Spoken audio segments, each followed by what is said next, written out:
পর রসুল সাল্লাল্লাহু সাল্লামের যুগে এখনকার মতো মাদ্রাসা ছিল না। সাহাবীরা মাদ্রাসা ছাড়াই ইসলাম শিখেছিলেন। এই বিষয়ে একটি ভিডিও পাবলিশ করার পর রীতিমতো আমাকে বর্তমান যুগের মাদ্রাসাওয়ালাদের তোপের মুখে পড়তে হয়েছে। তারা একদিকে আমাকে অশ্রাব্য ভাষায় গালাগালি করেছেন, আরেকদিকে জোর করে প্রমাণের চেষ্টা করেছেন যে রসুল সাল্লাল্লাহু সাল্লামের যুগেও মাদ্রাসা ছিল। রসুল সাল্লাল্লাহু সাল্লাম ছিলেন মাদ্রাসার মুহতামিম, সাহাবীরা ছিলেন ছাত্র, আর মসজিদে নববী ছিল মাদ্রাসা ঘর। মজার বিষয় হলো আজকের ভিডিওতে আমি কিছু সময়ের জন্য তাদের এই দাবি মেনে নিব। আমি ধরে নিব রসুল সাল্লাল্লাহু সাল্লাম আজকের কওমি মাদ্রাসার মতোই মাদ্রাসা স্থাপন করেছিলেন এবং সাহাবীরা মাদ্রাসার মাধ্যমে ইসলাম শিখেছিলেন। কিন্তু এটা ধরে নিয়ে আমি বর্তমানের দেশি হুজুরদেরকে কয়েকটা প্রশ্ন করব। সেই প্রশ্নের যৌক্তিক উত্তর দিয়ে যদি তারা আমাকে সন্তুষ্ট করতে পারেন, তাহলে আমি মাদ্রাসা শিক্ষার কোনো অসঙ্গতি নিয়ে আর কখনোই কিছু বলবো না। কিন্তু যদি তারা যৌক্তিক জবাব দিতে না পারেন, তাহলে তাদেরও উচিত গলাবাজি বন্ধ করে নিজেদের অসঙ্গতিগুলো চিহ্নিত করা ও সমাধান করা। তো চলুন দর্শক, আমাদের মাদ্রাসার হুজুরদের সামনে আমার ঐতিহাসিক প্রশ্নগুলো উত্থাপন করা যাক। হুজুর, আপনাদের কাছে আমার প্রথম প্রশ্নটি আপনাদের নামের টাইটেল নিয়ে।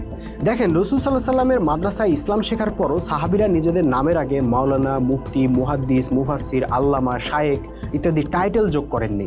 এমনকি কোনো সাহাবী কখনো নিজেকে আলেম বলে দাবি করেছেন এমনটাও আমরা ইতিহাসে কোথাও দেখতে পাইনি। কিন্তু আপনারা মাদ্রাসা পাশ করলেই নামের সঙ্গে রেল লাইনের মতো লম্বা টাইটেল যুক্ত করে দেন কেন? আশা করি আমার এই প্রশ্নের উত্তর দিবেন। আমার দ্বিতীয় প্রশ্ন, রসুল সাল্লাল্লাহু সাল্লামের ছাত্ররা অর্থাৎ সাহাবীরা মাত্র 13 বছরের মাথায় মদিনা নামক নগর রাষ্ট্র নির্মাণ করেছিলেন, আর তার পরবর্তী 10 বছরে পুরো আরব উপদ্বীপের শাসক হয়েছিলেন। তার পরবর্তী 50-60 বছরের মধ্যে ওই ছাত্ররা অর্ধ পৃথিবীর শাসক হয়ে উঠেছিলেন। আর এই যুগে আপনাদের মাদ্রাসায় 15-20 বছর পড়াশোনা করে যারা বের হয়, তারা রাষ্ট্র, রাজনীতি, অর্থনীতি, সমরনীতি, জ্ঞান, বিজ্ঞান, প্রযুক্তি ইত্যাদি কিছুই জানে না। তারা নামাজ পড়িয়ে, মুর্দা দাফন করে, বিয়ে পড়িয়ে, মিলাদ পড়িয়ে, দোয়া মোনাজাত করে, কোরআন খতম দিয়ে বিনিময়ে টাকা নিয়ে কোনো মতে নিজেদের পেট চালাইতে পারে। রাসূলুল্লাহর মাদ্রাসার ছাত্রদের সঙ্গে আপনাদের ছাত্রদের এই আকাশ পাতাল ব্যবধানের কারণ কি? আশা করি উত্তর পাবো। আমার তৃতীয় প্রশ্ন, রসুল সাল্লাল্লাহু সাল্লামের কাছ থেকে ইসলাম শেখার পর তার ছাত্ররা একের পর এক যুদ্ধের ময়দানে ছুটে যেতেন দেশকে রক্ষার জন্য, ঈমান রক্ষার জন্য।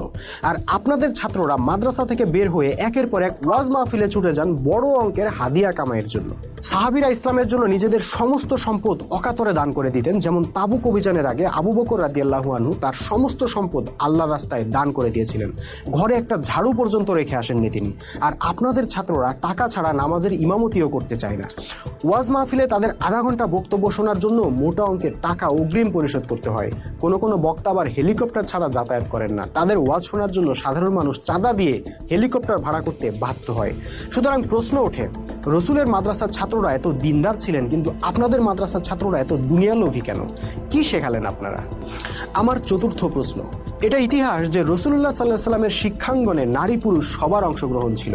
মসজিদে নববীতে এমন কোনো নামাজের জামাত ছিল না, এমন কোনো সমাবেশ ছিল না, এমন কোনো খুতবা ছিল না যেখানে নারীরা উপস্থিত থাকেননি। কিন্তু আমরা ইতিহাসে এমন ঘটনা দেখতে পাই না যে রাসূল সাল্লাল্লাহু আলাইহি সাল্লামের ছাত্রদের মধ্যে কোনো নারীর শ্লীলতাহানির ঘটনা ঘটেছে বা কোনো অশ্লীল ঘটনা ঘটেছে। নাউজুবিল্লাহ। কিন্তু হুজুর, আপনাদের মাদ্রাসাগুলো থেকে প্রায় প্রতিদিনই ছাত্র বলাৎকারের অভিযোগ আসে কেন?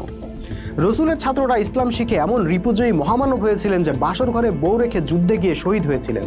আর আপনাদের মাদ্রাসায় ছোট ছোট শিশুরাও শিক্ষকের লালসা থেকে নিরাপদ থাকতে পারে না। তাহলে রসুল সাল্লাল্লাহু আলাইহি সাল্লাম কোন ইসলাম শিখিয়েছিলেন আর আপনারা কোন ইসলাম শেখাচ্ছেন? আমার পঞ্চম প্রশ্ন, রাসূলুল্লাহর সেবায় সার্বক্ষণিক নিয়োজিত ছিলেন একজন বালক সাহাবী, তার নাম আনাস ইবনে মালিক রাদিয়াল্লাহু আনহু। 10 বছর রাসূলুল্লাহর সেবা করার পর এই সাহাবী বলেছিলেন রাসূলুল্লাহ তাকে কোনো কারণে কোনো দিন কঠোর কথা বলার তো প্রশ্নই ওঠে না, এমনকি কখনো একথাও বলেননি যে আনাস তুমি এটা কেন করেছো বা এটা কেন করনি।